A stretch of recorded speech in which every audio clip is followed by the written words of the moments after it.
And welcome, ladies and gentlemen, to the monastery, the open bar of the internet, the world's greatest shit show, and the place where we, the good brothers and sisters of this most holy of temples, seek enlightenment through the drunkest, craziest, and most batshit ways possible.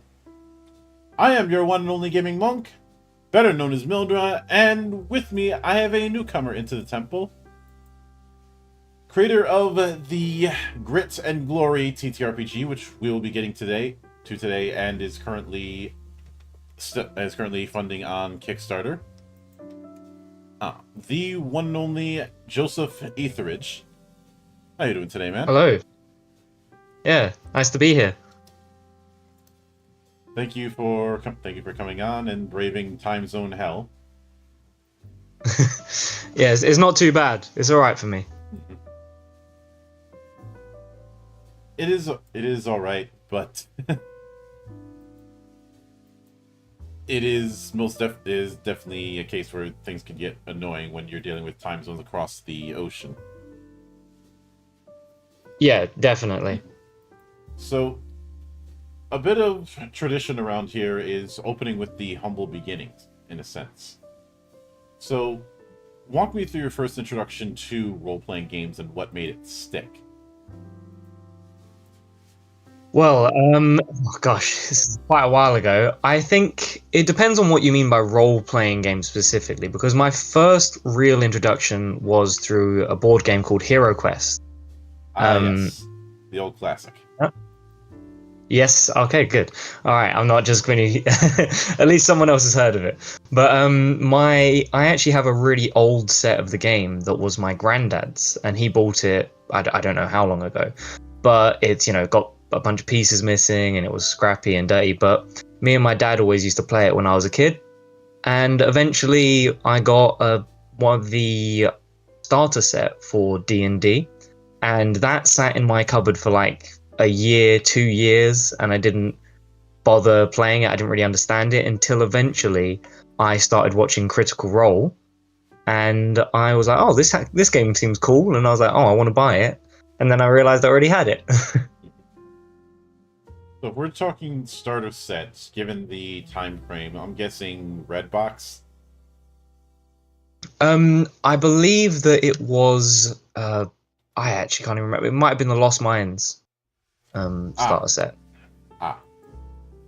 Yeah. When someone says starter sets and D&D, I immediately am tempted to go, do you have any idea how little that narrows it down?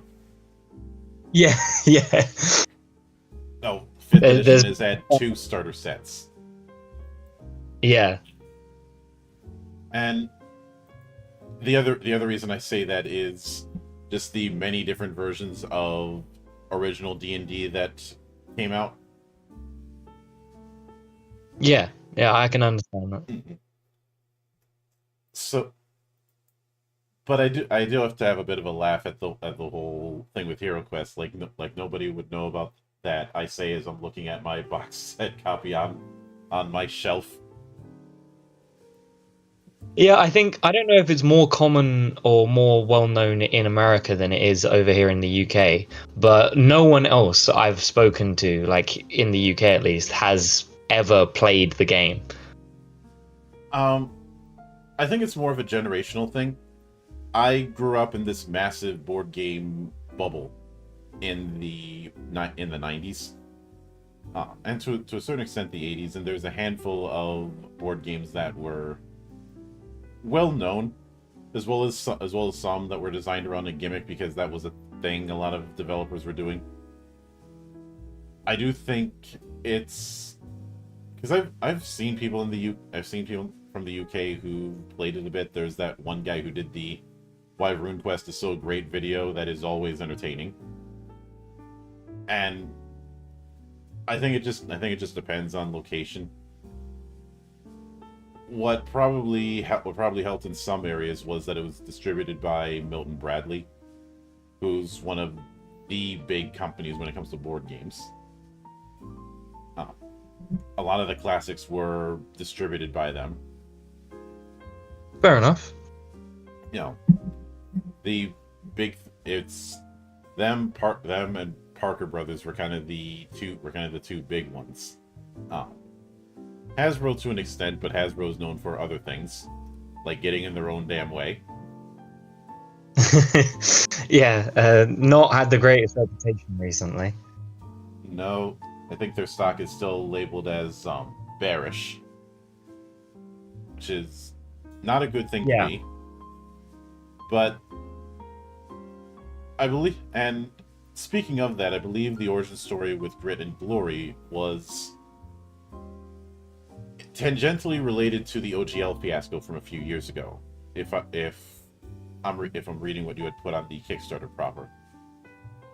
Yeah, so you're exactly right. I basically, I've been playing D&D for a long time.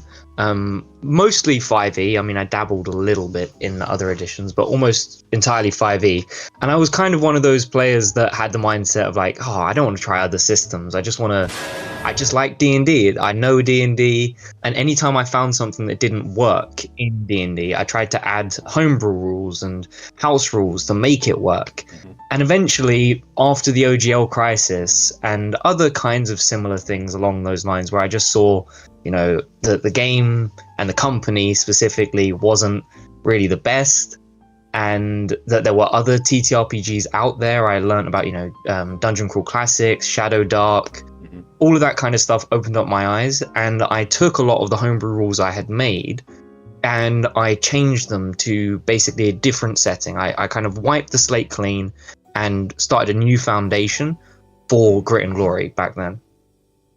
Oh yeah. Now, with that in mind, I will note that what you're doing, you are in good company when it comes to that, since there's been a few classics that got their start in homebrewing their way into making a new game. The example I often bring up is Rollmaster. Rollmaster started out as Arms Law, which was a collection of house rules for AD&D. And then, as with time and iteration, it became less D&D and became its own thing.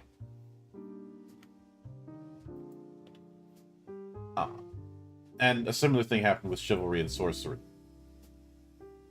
as well as projects like the Legend system project by Rule of Cool.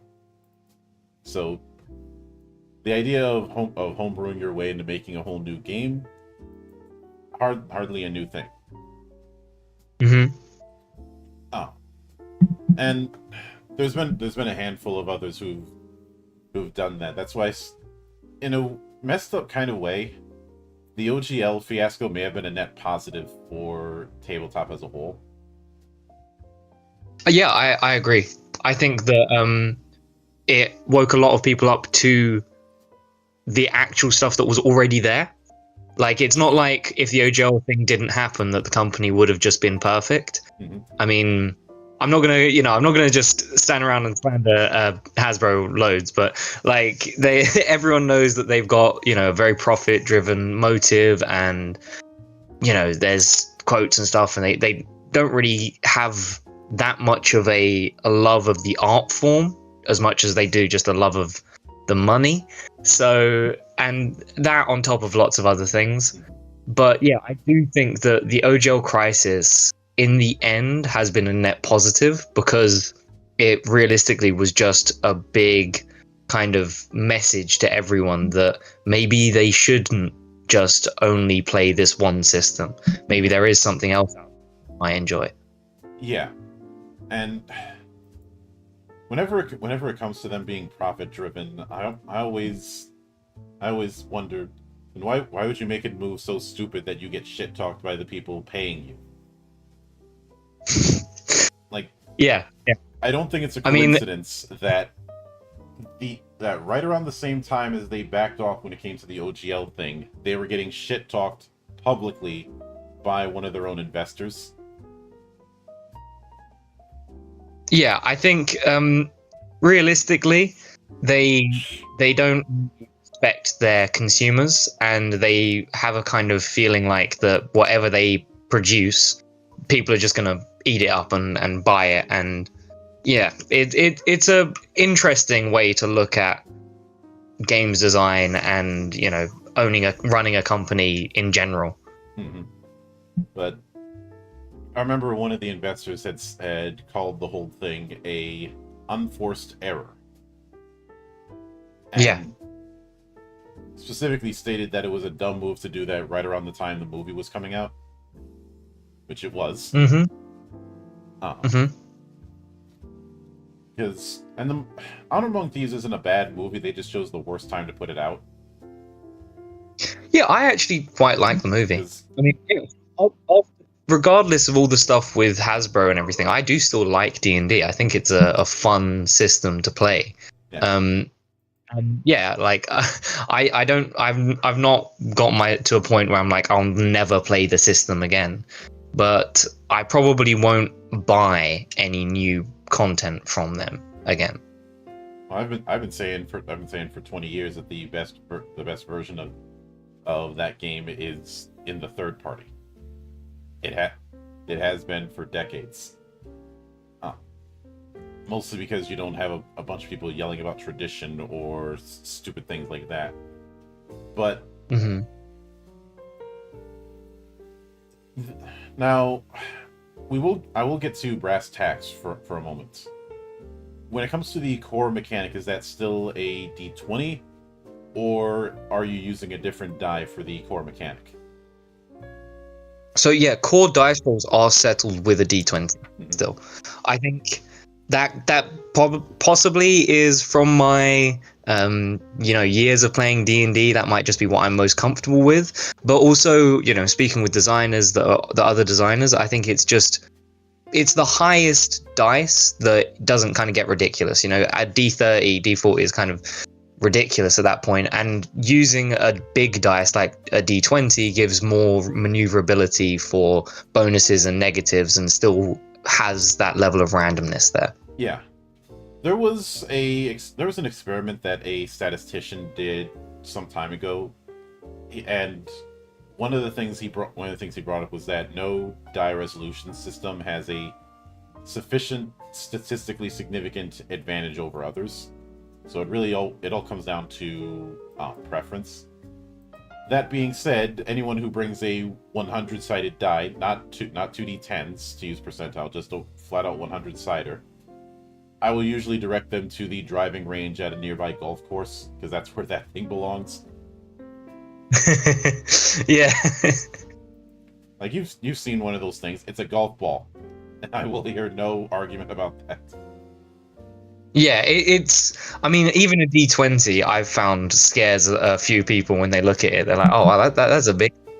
It's got so many sides. But yeah, if you go any higher than that, no chance the casual board game player will really want to invest into that system, in my opinion. Yeah. But with that said, you've referred to Grit and Glory as a dual-sided TTRPG system. What exactly do you mean by dual-sided? So I think that it's kind of in the very name of Grit and Glory. That came to me, like that name, when I wanted to try and make a system where you could play to use the word, a very gritty, realistic survival kind of game. The kind of game I've tried to play before, where I've had players who were prisoners and they've tried to escape their prison and they're out with no gear in the middle of the wilderness trying to survive, being hunted for their lives.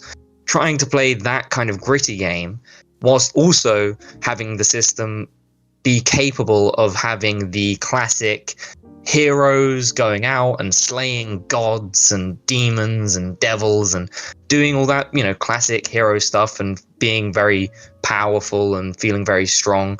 Those are two very different games, but I wanted the system to be capable of allowing someone to play either of them with this set of mechanics. Oh yeah. Now, with that in mind, since the preview that you sent didn't dive too much into character creation, I do want to dive into that a bit. Now, instead of doing the 6 ability scores, you're doing, I believe, 3: mind, body, and soul. And a bigger emphasis on skill proficiencies and a tree-based design with classes. Now, since you're going Yeah. that level of freeform, that presents a few questions. One of them is the issue of an analysis paralysis, which is something that happens a lot in games that have an extensive skill system. Your stuff like Shadowrun, Rollmasters, that I already mentioned, is an example of that. Even basic role playing, Call of Cthulhu and RuneQuest can potentially have that issue. So how do you address that? So I think the way that that's addressed is when it comes to stuff like the talent trees, the analysis paralysis, it can obviously be a thing. I think that that's a possibility. Some people might not know what they want to do.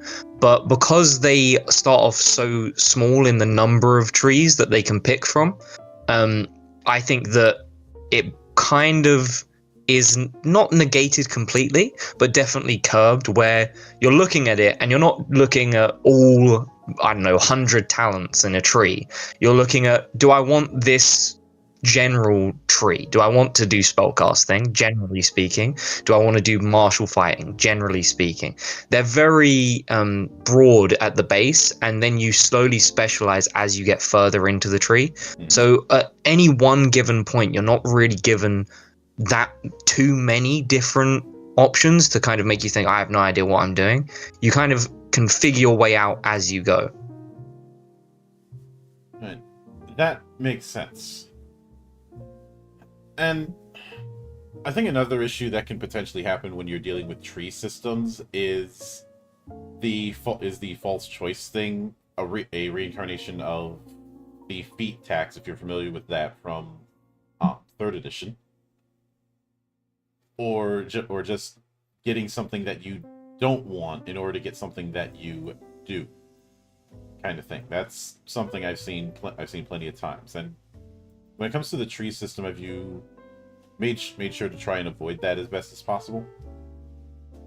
Yeah, 100%. We've tried to avoid it. Obviously, there's a possibility where that might occur. For example, if someone wants a talent that is specifically for the arcane study spellcasting tree, but they aren't really doing that. Maybe they are more of a innate caster.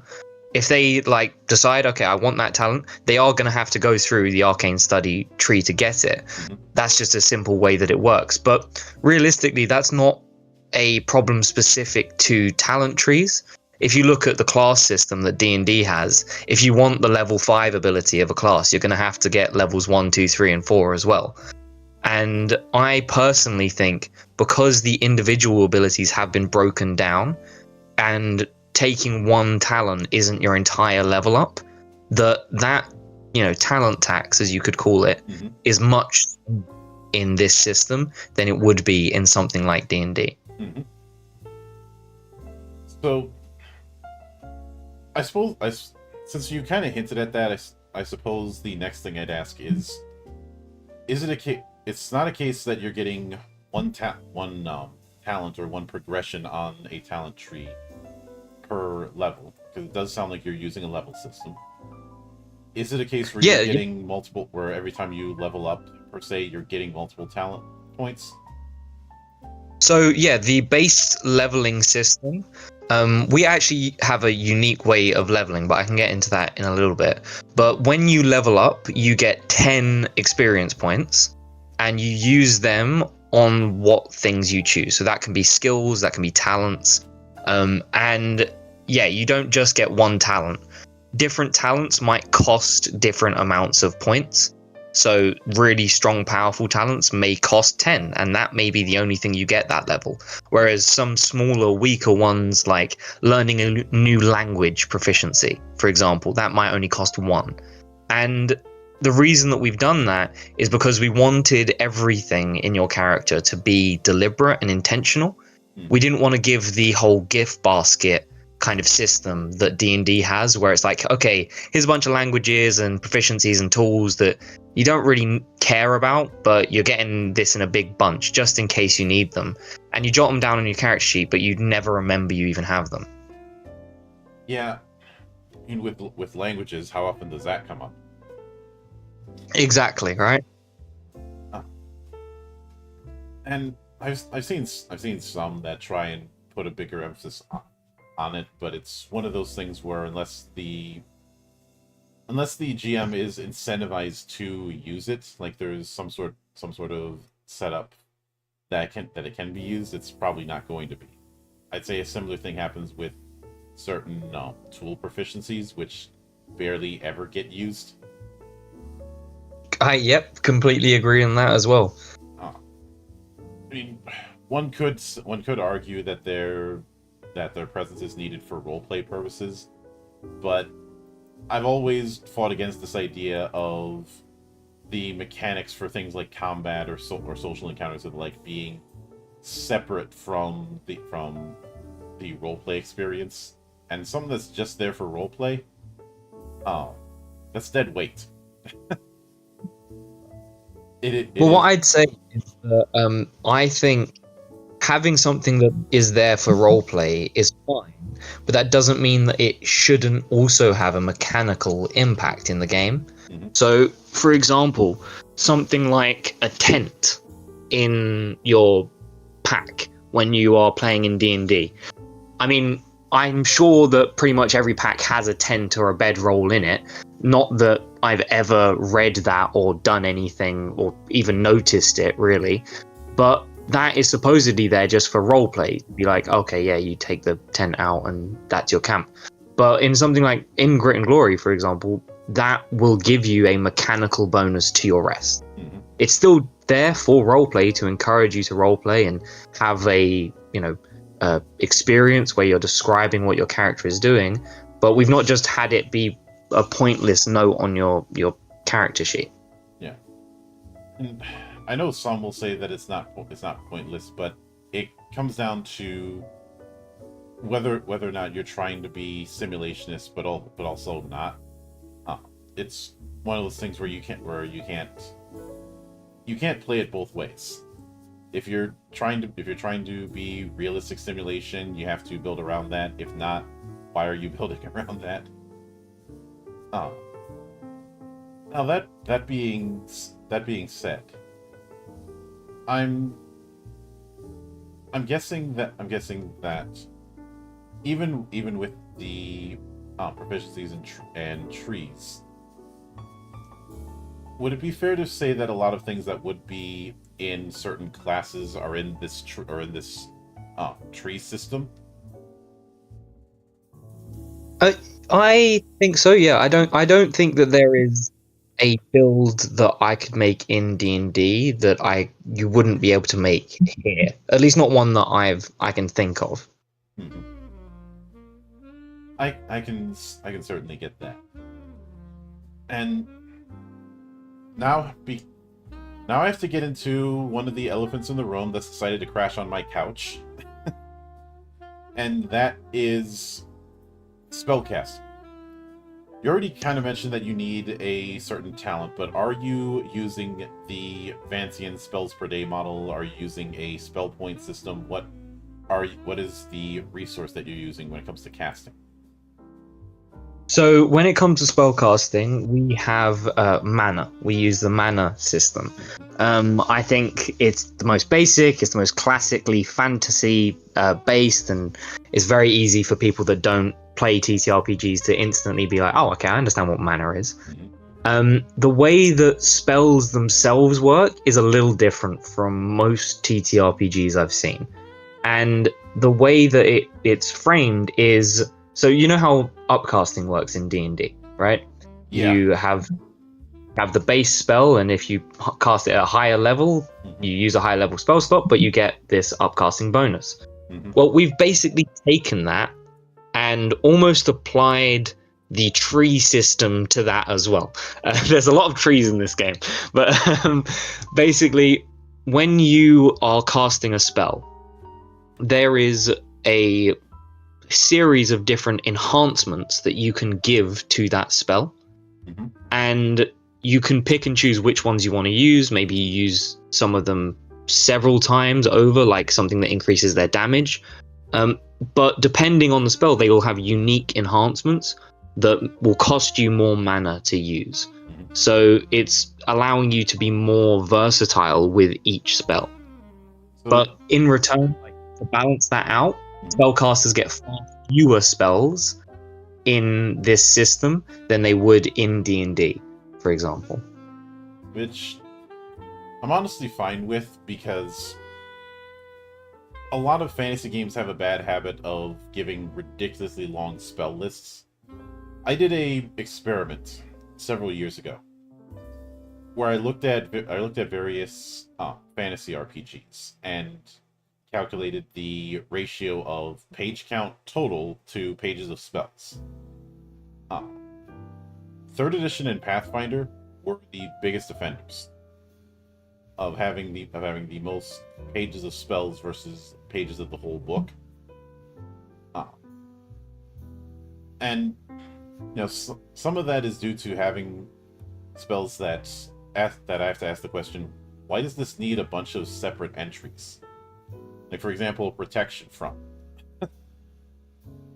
Like, why? Yeah.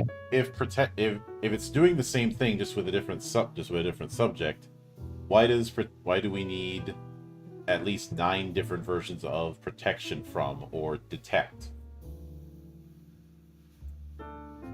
Yeah, I completely agree.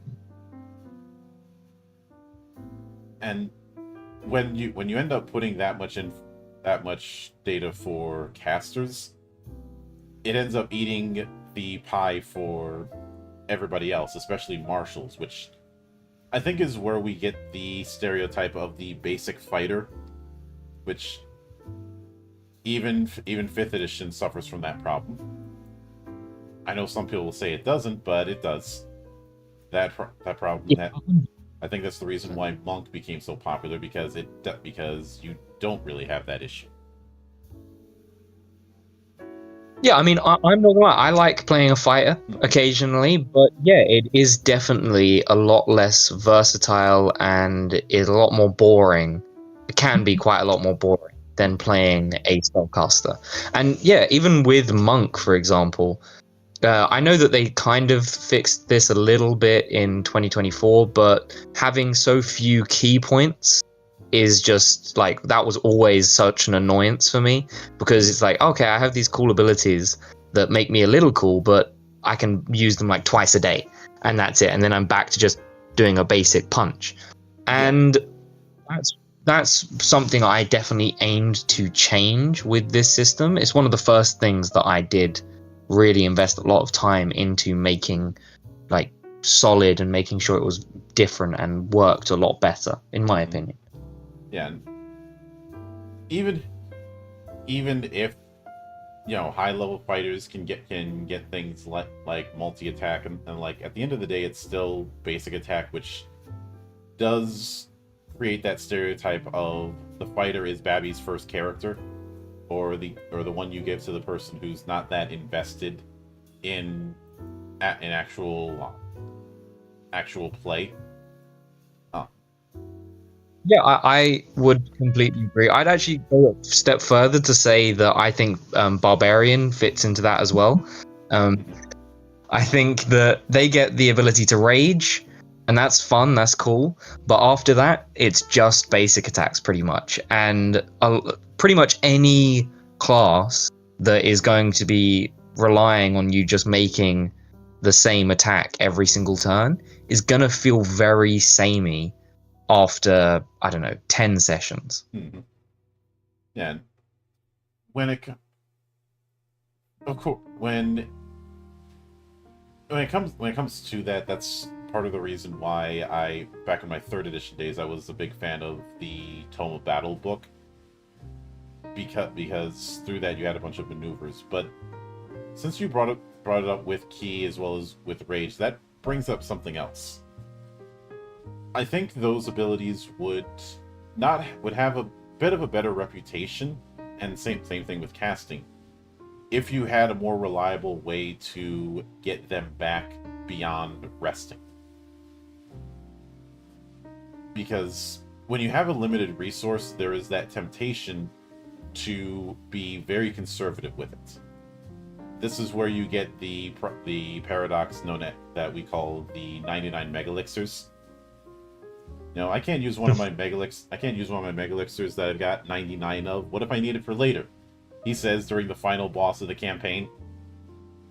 Yeah. Well, I do definitely understand that, but part of the reason that I think that is the case for D&D is the reset on rest. So when you take a long rest in D&D, it basically resets your character. I know technically you don't get all of your hit dice back if you've spent all of them, but that pretty much never happens anyway. So for most characters, they could have just nearly died 50 times over last night, but they've slept and now they're all good. And that is one of the things that I think creates a lot of problems in D&D, and one of them is what you were talking about there, which is why in Grit and Glory, rests do not completely reset your character. You have rest points in Grit and Glory, and you use them during a rest, and that is how you regain your abilities and your resources and your HP and all of that. But it's not just a full reset. Yeah. Now, speaking of when it comes to weapons, I did notice within that preview that you have them in the different tiers of simple, martial, and elite. There's a part of me that wonders if, on some level, that was a way to give people something to chase, so that not every greatsword is exactly the same. Yeah, I think as much as adding new abilities and maneuvers for martials does change them and make them more interesting, making the actual weapons themselves cool makes it so much more fun to play with them. I mean, for me, in D&D, I've played a lot of games with a lot of different players, and anyone who's martial, realistically, they want a magic weapon by like level 3 at the latest. Whereas when I wanted to make Glory, I wanted it to be possible for there still to be a level of progression and growth without just instantly jumping to magical weapons. So you could have a martial that starts off using simple weapons and progresses to martial weapons and then to elite weapons, and that can make them feel like they're cooler and more epic, and they've not even gotten to the magic ridiculous stuff yet. That's something that I think grounds the game a little bit more and allows for those more gritty style of games that might be lower magic settings. Yeah, it also, in my opinion, allows certain other weapons that have not had the chance to shine to actually shine. Like when I looked at the list, it did give me a bit of a chuckle seeing the Khopesh in there, because that's one particular weapon I've house ruled into plenty of games. Yeah, Khopesh is one of my favorite weapons. I couldn't not put it. Yeah, I've called it an axe cosplaying as a sword. That's a very good description, I think. And some of the other stuff I've done that kind of thing with is say the Taiaha, which is a Polynesian weapon.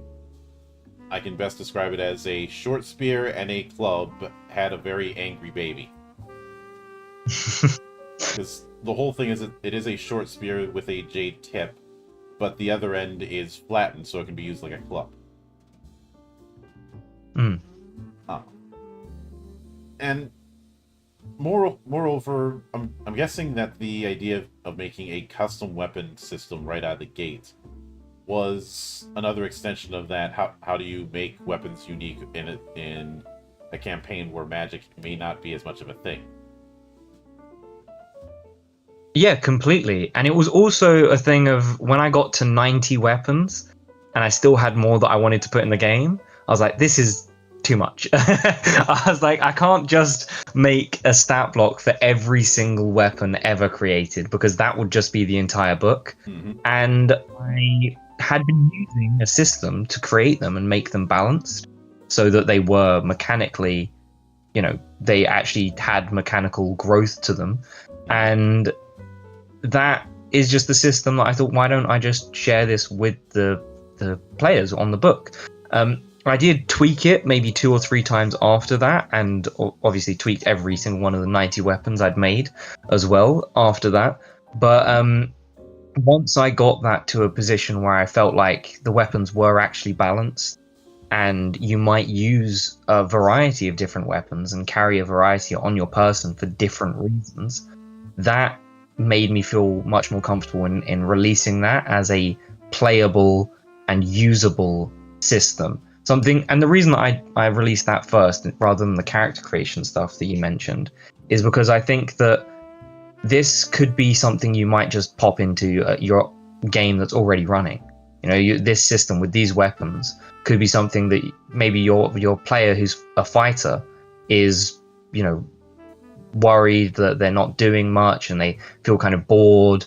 You could just pop this right in, and then suddenly they feel so much stronger and have so much more variety and options to choose from. Yep, you'll probably end up attracting the ire of the caster mains who want to do everything themselves. But to that I say, good.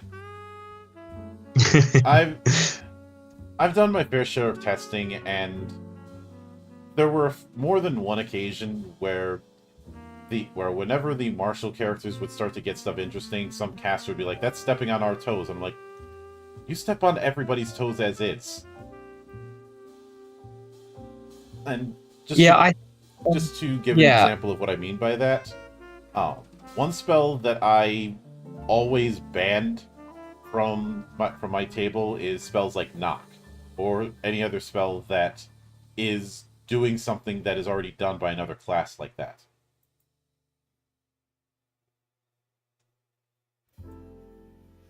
Okay. So I can understand that. I think that having areas where people overlap can cause some kind of tension in certain games. And I think that the main problem with D&D is the fact that spellcasters pretty much overlap with everything that martials want to do. So it's less of like a Venn diagram and more just like a circle within a complete other circle. Have you ever heard of Codzilla? No, I haven't. Codzilla, which the Cod is short for cleric or druid, was an infamous build back in the 3rd edition days, and the 5th edition version is more of Cowzilla, cleric or warlock. That is reflecting on the fact that somebody who knows what they're doing with either of those classes can be an entire party by themselves. Yeah, that is 100% true. Oh, especially druids, since, wild shape, they can do as much damage as fighters and be as tanky as fighters, along with doing all the casty stuff. Yep, and I'm not gonna lie, at a lot of game tables I've played, 2 levels in fighter is a very, very good dip for a lot of spellcasters. And that's probably where I've seen most of the fighter levels at my game, is just a spellcaster who wants action surge and some of the other small benefits that come with it, like heavy heavy armor.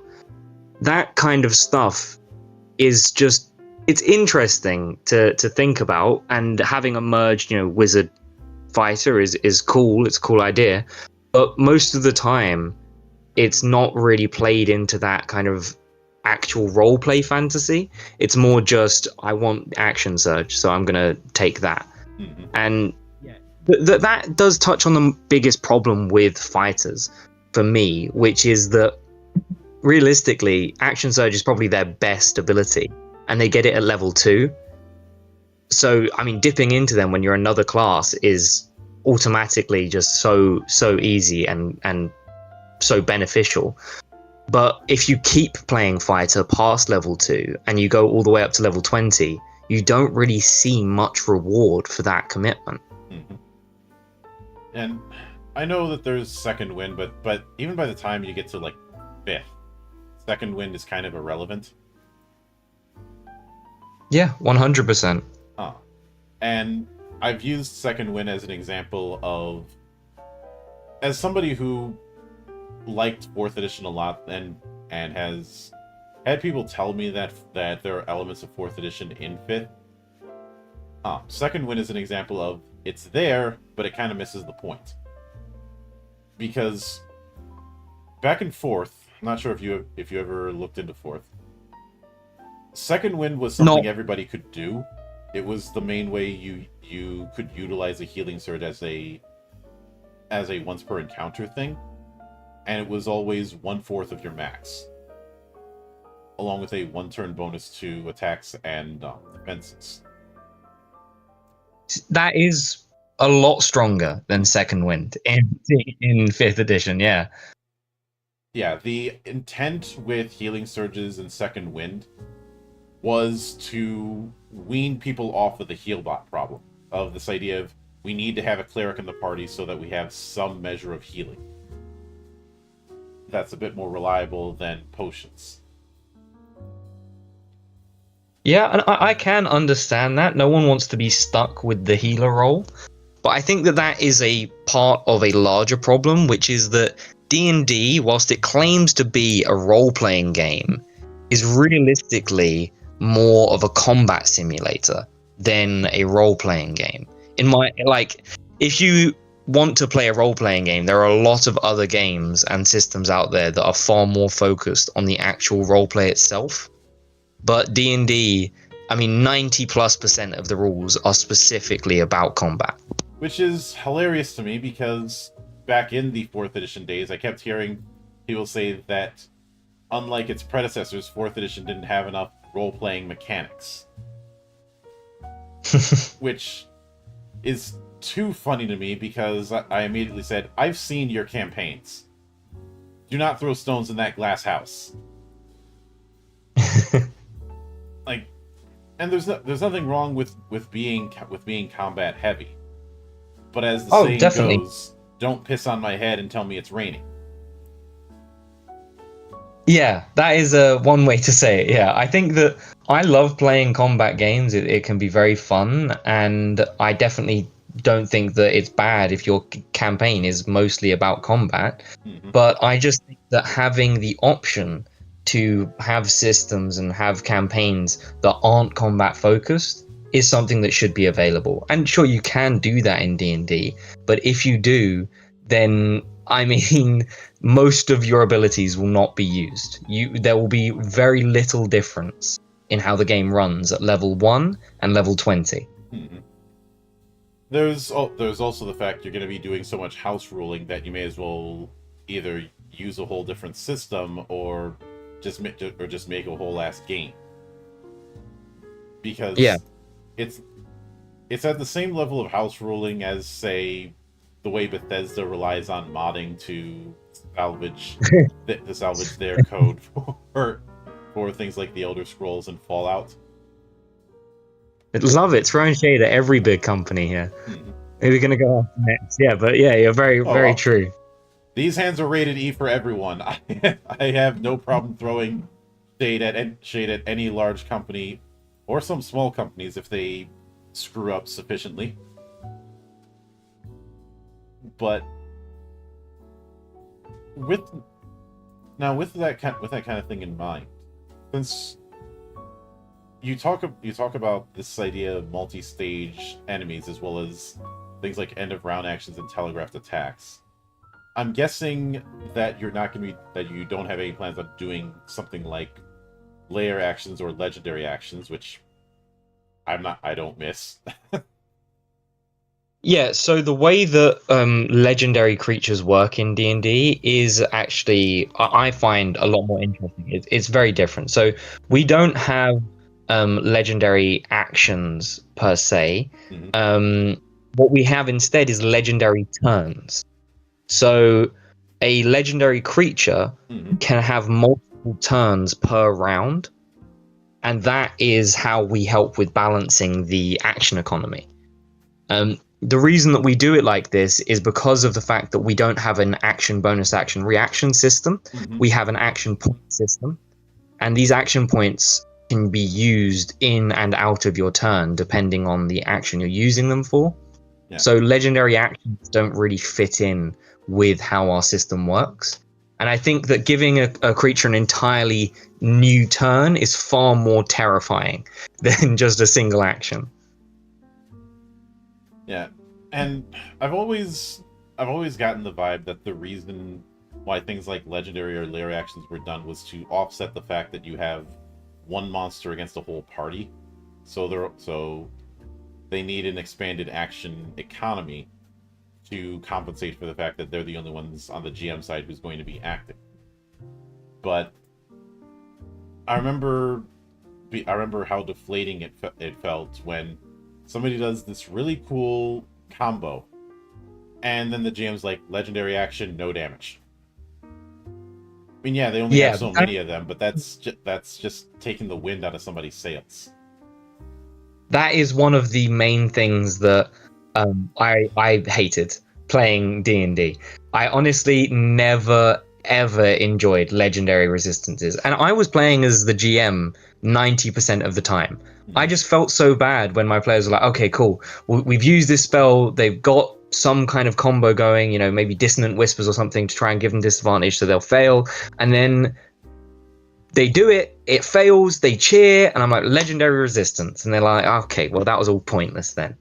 And I suppose it does, in a way, balance the mechanical advantage of having spellcasters compared to marshals. Obviously, if a creature didn't have legendary resistances in D&D, then a spellcaster could end it in one turn. You know, polymorph, banish, something like that is just completely game breaking. They're spells that I've dubbed one-shot winner spells, because if the creature fails, the whole combat encounter is over. But the thing is, the problem with that is the fact that legendary resistances and HP are two different resources that the monster has. And the spellcaster that's working down and getting rid of the legendary resistances so that they can use their polymorph, and the fighter who's just attacking and dealing a bunch of damage, are completely irrelevant from one another.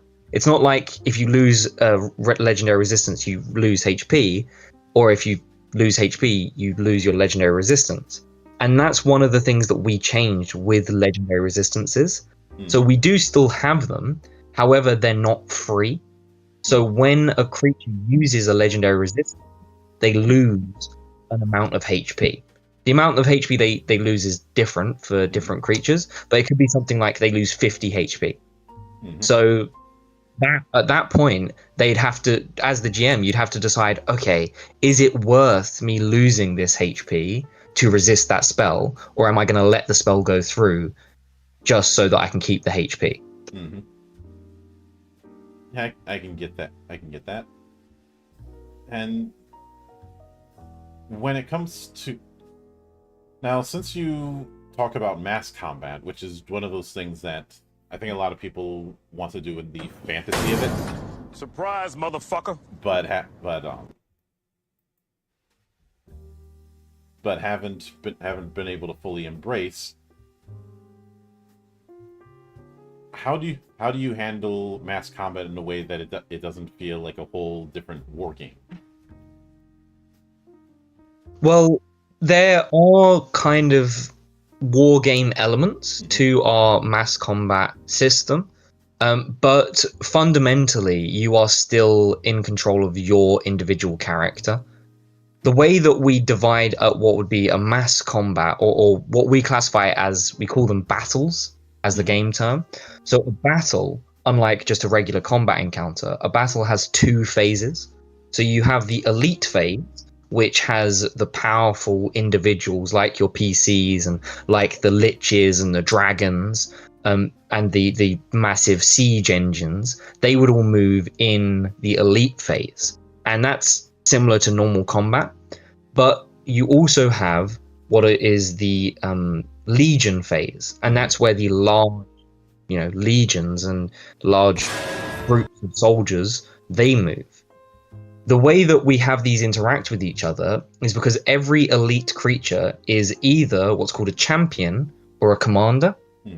So a champion is just like a normal elite. They don't command any legion, they just act on their turn. Like, whereas commanders get given special abilities that they can use to enhance their legion in the legion phase. So, they can do targeted strikes, they can do tactical retreats, stuff like this, and that allows your players to have semi-control over the battlefield and, really play out that fantasy of leading an army.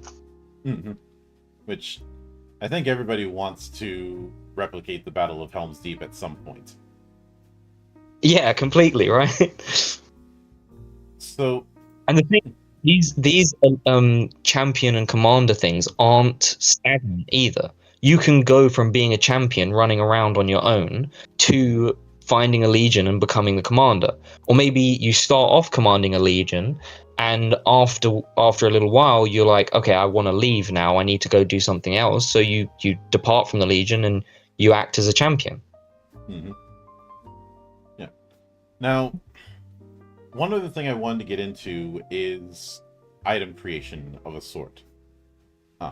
I know you've talked about the shape-based inventory, which when I hear that, I immediately think of the inventory in, say, Diablo or Resident Evil.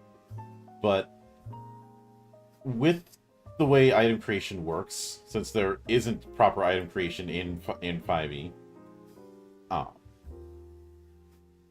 is it a case where there is a very strong specificity of items, or is it semi-loose in terms of item creation?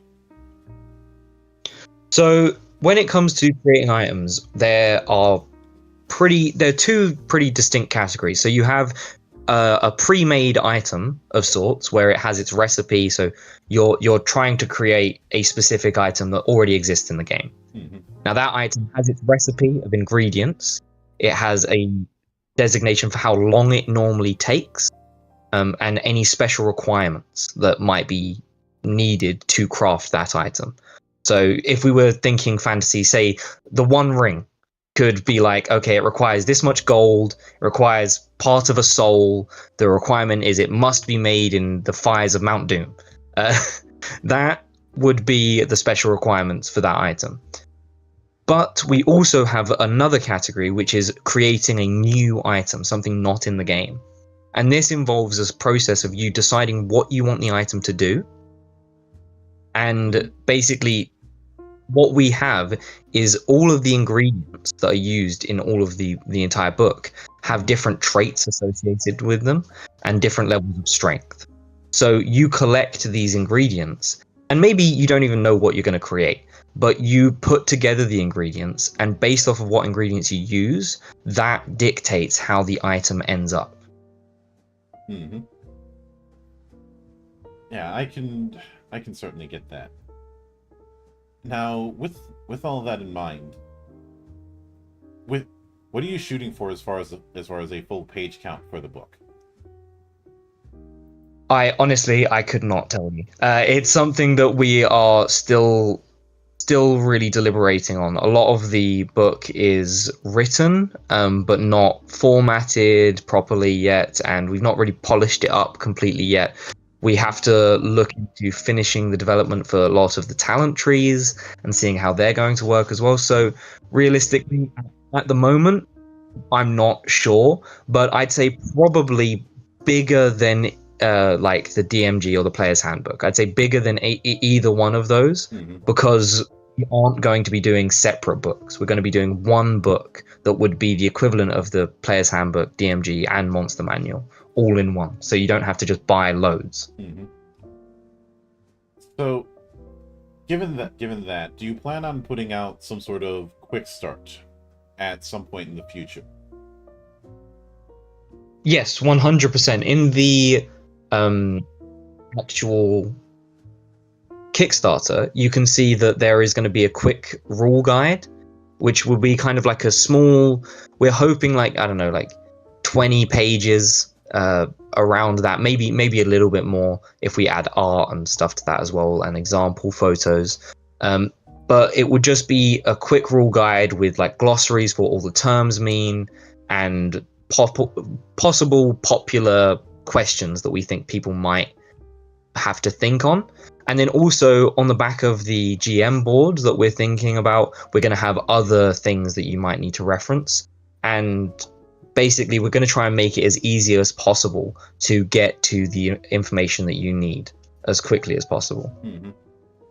Yeah, I will certainly be looking forward to that. But with that said, I do want to sincerely thank you for taking the time out of your schedule to come all the way to my monastery. And anytime you see fit to return, the door is always open. As I often say around here, drinking is not mandatory, but it is encouraged.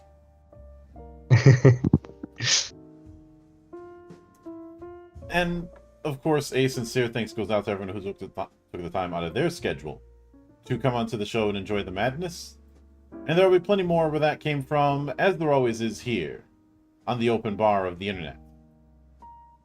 But until then, on behalf of the good brothers present and not present, my name is Mildra. I am your gaming monk. Stay fucking frosty, everybody.